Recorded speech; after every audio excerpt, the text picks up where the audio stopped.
Week 9 in the NFL. This one taking place at Jerry's World. Rah, rah, rah, Jerry's World.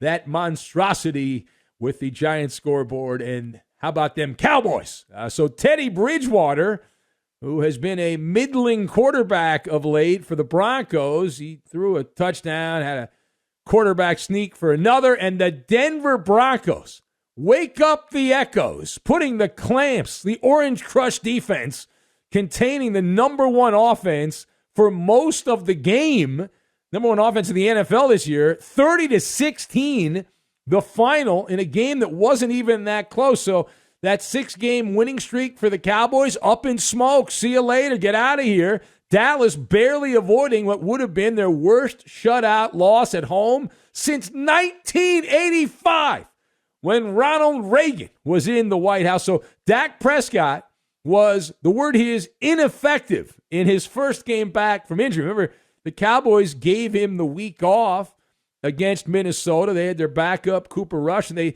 were able to win that game against the Vikings. But when I say Dak Prescott was ineffective, I am being kind. I'm being a generous talk show host. So let us discuss the question.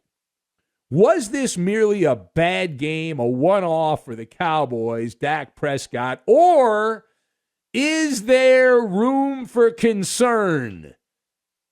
And the arrow on this one is pointing at worry, worry, worry, worry. Worry. All right, so I've got my observations. Dance shoes, empirical, and secret recipe. And we will lock all of this together. Now, number one. Dak Prescott was bad to the bone in this game. You hate to see it unless you don't. The fact that Dallas nursed him back and had an abundance of caution, they conceivably could have played him against Minnesota last week. They said, no, we'll give him an extra week. And they were talking during practice midweek about how good Dak was looking, and that strained right calf was not going to send him back. He was a full go with that extra time off, and this is the performance that he provided? After all of that?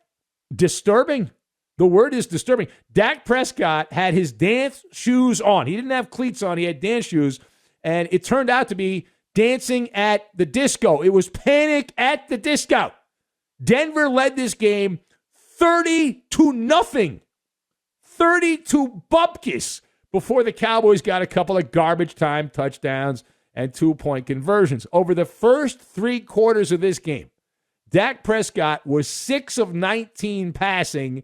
He averaged 4.1 yards per attempt. Anemic would be the word to describe that. No touchdowns, no interceptions, a passer rating of slightly above where you would have been if you had snapped every ball and spiked it into the ground.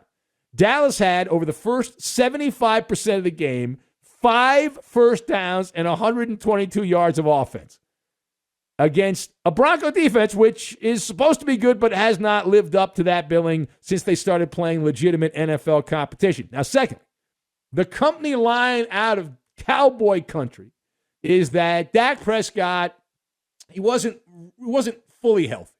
That's why he stunk. So they've done a reverso. At least from what I've been hearing here in the hours since that game ended, they've done a reverso from midweek where they sounded like everything was good to go. Now, I'm not buying what they're selling as far as Dak being a little sluggish because of his health. I'll tell you why.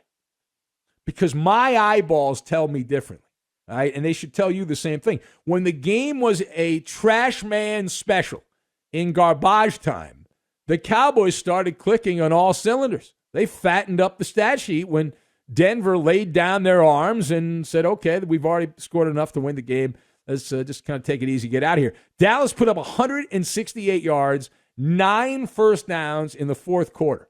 Dak Prescott in the fourth quarter, after completing just 6 of 19 passes for the first 3 quarters of the game, was 13 of 20 in the fourth quarter for 153 yards and 2 touchdowns. He did have an interception, but a passer rating of over 100. This is what's known as empirical evidence that Dak Prescott's problems, the beginning of the game, were not health-related. He did not struggle in this game because of injury. He struggled because he could not figure out the defense of Denver. Vic Fangio's defense twisted him into a pretzel. So much for missing Von Miller. That was a flex by the Denver Broncos in this particular game. And so don't give me, well, Dak's hurt for 75% of the game. What, did he take some magic beans before the fourth quarter and all of a sudden he's good to go? Come on. I mean, what are we doing here? Now, final point. So this Bronco-Cowboy game is a reminder. It's a reminder that the Cowboys are still on what we like to call in these parts double secret probation. Mike McCarthy, that was a vintage performance by a Mike McCarthy team back in his Green Bay days where they would come out of the gates and just have absolutely nothing in a game that you expect them to dominate and do well in. His team early on set the tone. McCarthy attempting a couple of fourth down conversions. First two drives of the game, in fact, Cowboys came out and was like, all right, well, listen, the Broncos are so beneath us. These guys are such dogs, such bums, the Broncos, that we are going to go for it on fourth down. We're going to shove it down their throats because this is like an experimental type situation. We don't care. We're the Dallas effing Cowboys. And they attempted on fourth down, both attempts, buzzer went off, turned the ball over on downs, and that was the sum and substance of the Dallas effort. Flat-footed. Denver, not a great offensive team, but the Broncos were efficient on the day. 23 first downs, had over 400 yards of offense, and they had balance.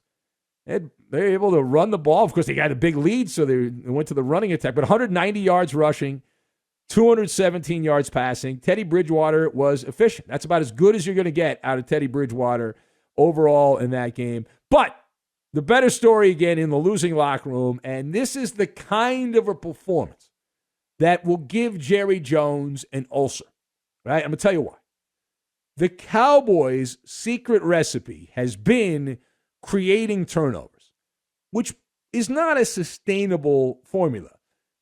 You can't depend on the other team turning the ball over every game. It's not something that's going to likely happen. And in this game, the Broncos played a clean game. They had no fumbles, no interceptions. And Dallas was trailing 30-0 in the game. Dallas had to win the old-fashioned way, and they couldn't do it. They couldn't even come close to doing it. And defensively, is this the beginning of the end? If the Denver Broncos with Teddy Bridgewater were able to play that way, what about some of the other good teams that they're going to play down the line? The Broncos are an average team. Right? Denver converted 53% on third down. They were at almost 70% in the red zone, 67% in the red zone. More importantly, though, did Vic Fangio, Uncle Vic, and the Cowboys lay out a blueprint for future opponents of the Dallas Cowboys now? And that defensive system that they put out on the field there, the Broncos, that Dak Prescott was clueless on how to handle that for the first 75% of the game. When the Cowboys play the Atlanta Falcons in Week 10 and the Chiefs at Arrowhead in Week 11, are they going to be playing a similar style? Everyone likes to say it's a copycat league there. So you would think, just common sense would say that Dak is going to get that defense week after week until he proves that this was just a one-off situation. All right, let's hear from some of the participants in this athletic contest. We'll start on the Cowboys side, and here is Mike McCarthy polishing turds, talking about Dak Prescott's performance. I thought he had a tough uphill day. I thought, particularly his match man game. There wasn't a lot of completions, as far as readily available as prior contests. So, like I said, I thought they did a really good job challenging our perimeter. Yeah. Doesn't it sound like he's ready to eat like a cheeseburger or something like that, Mike McCarthy? He's got that kind of tone to him. Anyway, here's McCarthy pointing out, Mike McCarthy there, that he's going in the cliche on page 72 of the sportscliche.com website. It's what you say in the losing locker room, and you can't say your players sucked without saying the coaching sucked. So here's Mike McCarthy hitting every key sports cliche on the outcome of this game. Frankly, we were outcoached, we were outplayed all the way through. So this is the first time I felt clearly our energy didn't exceed our opponent, and that's disappointing. All right, here's Dak Prescott, who sucked for 75% of the game, and he points out that the alarm clock did not go off on this day. We got beat. We got thumped in every aspect of the game, especially on offense. Didn't get it going. I mean, we scored a couple of touchdowns there in late time, but I mean, never got going. I missed some throws. We didn't throw and catch the ball as we normally do. So you could say the Cowboys are a thumper. They got thumped. All right, here's one more. Here's Dak Prescott one more time.